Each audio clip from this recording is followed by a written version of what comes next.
Assalamualaikum warahmatullahi wabarakatuh. Hello everyone, I will now give a presentation on first language acquisition. It's the natural process taught with children learn their first language from birth without formal introduction. The earlier stage mainly focused on phonology, which is the study of speech sound and pronunciation. Children often simply difficult words because their speech organs are still developing. Example: dedo for potato. Therefore, the train. Then for train, fish for fish. This pronunciation errors are completely normal because children prioritize communication over grammatical accuracy. Language acquisition begins at birth. Children learn by listening and imitating. Pronunciation acquisition are natural part of development. Phonology developed before grammar. Jadi penjelasannya, pemulihan bahasa pertama ataupun yang disebut dengan first language acquisition adalah proses alami ketika anak mempelajari bahasa pertamanya sejak lahir tanpa diajarkan secara formal. Anak belajar melalui interaksi dengan orang tua, keluarga, dan lingkungan sekitarnya. Pada tahap awal, perkembangan bahasa lebih fokus pada fonologi, yaitu kemampuan mengenali dan menghasilkan bunyi bahasa. Anak sering menyederhanakan pengucapan karena organ bicara mereka belum berkembang sempurna. Hal ini merupakan bagian normal dari perkembangan bahasa. Contoh, di dalam kata-kata dedo. Dedo itu adalah potato. Karena mereka itu belum sempurna mengucapkannya, maka mereka mengucapkan dengan kata-kata dedo. Padahal aslinya itu potato. Seperti halnya train. Mereka membacanya ten. Mereka tidak menambahkan tr di dalamnya karena mereka masih anak-anak, belum bisa melafadzkan dengan betul. Contohnya lagi seperti fish. Mereka membaca fish seperti itu. Anak lebih mengutamakan komunikasi daripada tata bahasa yang sempurna.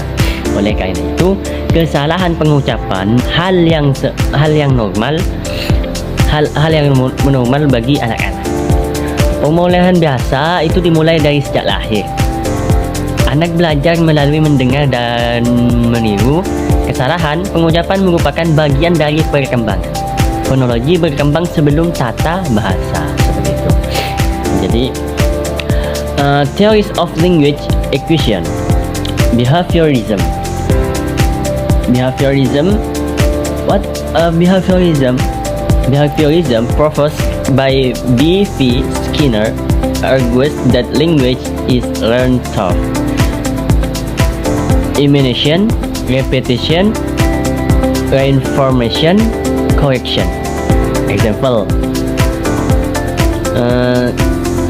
chill, parent, repeat. Correction help the child learn the correct pronunciation.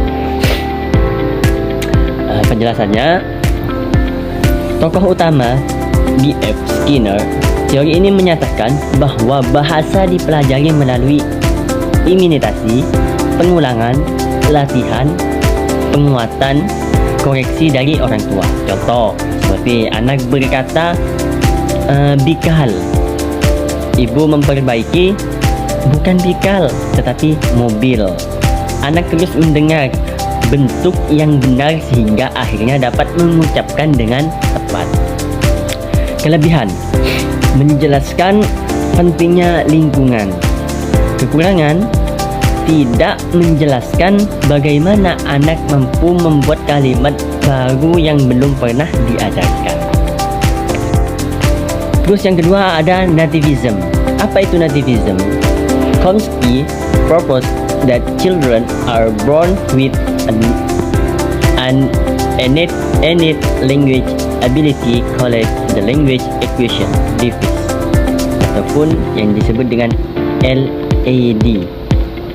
This built-in mechanism enables children to learn grammar naturally with minimal environmental interaction. Jadi penjelasannya, menurut Chomsky, manusia lahir dengan kemampuan bawaan untuk belajar bahasa yang disebut language acquisition deficit ataupun yang disebut dengan LAD, membantu anak memahami latar aturan bahasa tanpa harus diajarkan satu persatu. Contoh, seorang anak dapat membuat kalimat baru yang belum didengarnya. Misalnya, contohnya seperti aku mau makan nanti, padahal mungkin tidak pernah mendengar kalimat yang sama persis sebelumnya. Kelebihannya menjelaskan mengapa semua anak di dunia dapat belajar bahasa dengan cepat.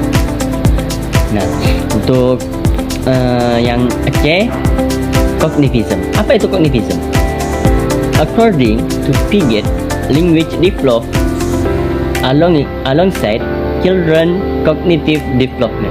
Children first understand concepts before expressing them through language. Jadi penjelasannya di sini, tokoh Jean Piaget itu menjelaskan bahasa berkembang seiring perkembangan berpikir anak. Semakin berkembang kemampuan kognitif anak, semakin berkembang pula bahasanya. Contoh, ketika anak mulai mengenal benda-benda seperti bola, mobil, kucing, mereka mulai memberi nama pada benda tersebut. Bahasa muncul karena perkembangan berpikir.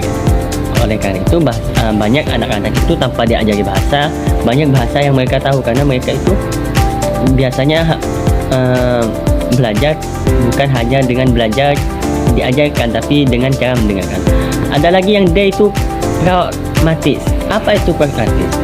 Pragmatis emphasizes the social use of language. Children learn how to communication appropriately in different social situations.